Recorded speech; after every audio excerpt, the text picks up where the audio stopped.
ધાનપુર તાલુકાના સજોઈ ગામે સરકારી અનાજ વિતરણમાં રાજકીય ભેદભાવના આક્ષેપ.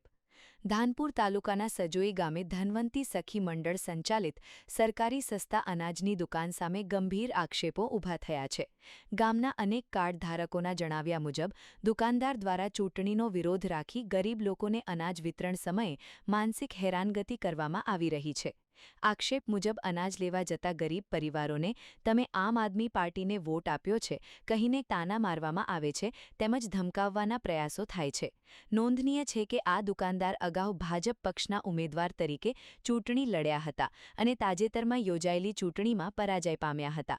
ત્યારબાદથી ચૂંટણીની અદાવત ગરીબ લોકો ઉપર ઉતારવામાં આવી રહી હોવાના ગંભીર આક્ષેપો સામે આવ્યા છે.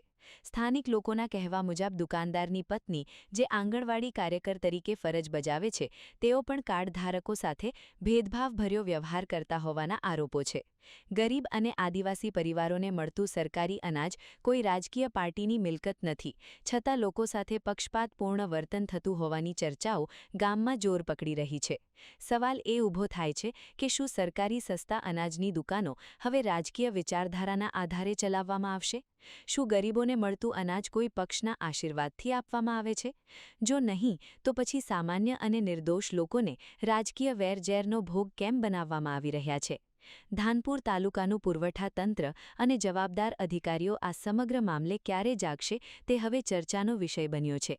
ગરીબ વર્ગને મળતી સરકારી સહાયમાં જો રાજકીય ભેદભાવ દાખવાશે તો લોકોનો વિશ્વાસ તંત્ર પરથી ઉઠી જશે. સ્થાનિક લોકોએ માંગ કરી છે કે સમગ્ર મામલે નિષ્પક્ષ તપાસ કરી દોષિતો સામે કડક કાર્યવાહી કરવામાં આવે, જેથી ભવિષ્યમાં કોઈ ગરીબ પરિવારને રાજકીય અદાવતનો ભોગ ન બનવું પડે. શું થયું? સરકાર દુકાન સરકારી લેવા જાય ત્યારે કે જનતાબેન કે તમે અહીં કે ઓટ આલો બહેડાવાળાને અહીં થોડું મળે એવું કે છે.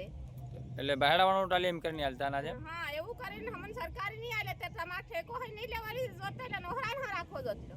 એટલે ચૂંટણી લડ્યા હતા અહીંયા હમણાં લડ્યા હતા અહીંયા ચૂંટણીમાં એટલે અહીંયા હમણાં લડ્યા હતા. ઈ મોલાહીમાં લડ્યા હતા. હા, અને ઓલા બીજા કેસ રાજુભાઈ બહેડામ લડ્યા હતા. એટલે એને ટાલી એમ કે તમને અનાજ નહીં હાલતા. હા, એવું કરીને અનાજ હમન નહીં આલ્યા તમારે કેવી રીતે લેવા જવાનું? મામલતદાર સાહેબને તમારે શું વિનંતી કરવી છે? અમારો ઓટ કેડ બદલાવ દેવાની છે, પલટા દેવાની. ત્યાં લેવું ન જવું? નથી લેવા જવાનું. શું નામ તમારું? સંતીબેન નારાયણભાઈ. શું કીધું બોલો છે? એમ કે તે ઓટ્યા તમને કે આલ્યો કે તમે બહેડામાં આલ્યો કે એ કોણ આલે કે સરકારે હમ આલી એમ કીધું. સરકારી આલે તો એમના ઘેરથી આલે છે અહીંયા? હમ આલી એ કહેવાવાળો કોણ છે? શું નામ એનું? ઇન જનતા જનતા નામ. એટલે તમે જે એટલે ડાયરેક્ટ શું કીધું તમને? એ અમે તમે બહેડામાં આલી બહેડાવાળા થોડો તમને અનાજ આલે એમ કીધું. હા, બહાડાવાળા છે એને ઘેર તો આલે છે? 30 સેકન્ડ મફત થોડો આલે અહીંયા પૈસા નહીં રહ્યા. શું નામ તમારું? શેની તમારા ઘોરું કે તમળે એમ લાગે કે? હા શેનીબેન આખું નામ બોલો તમારું? પર્વત. શેનીબેન પર્વતભાઈ.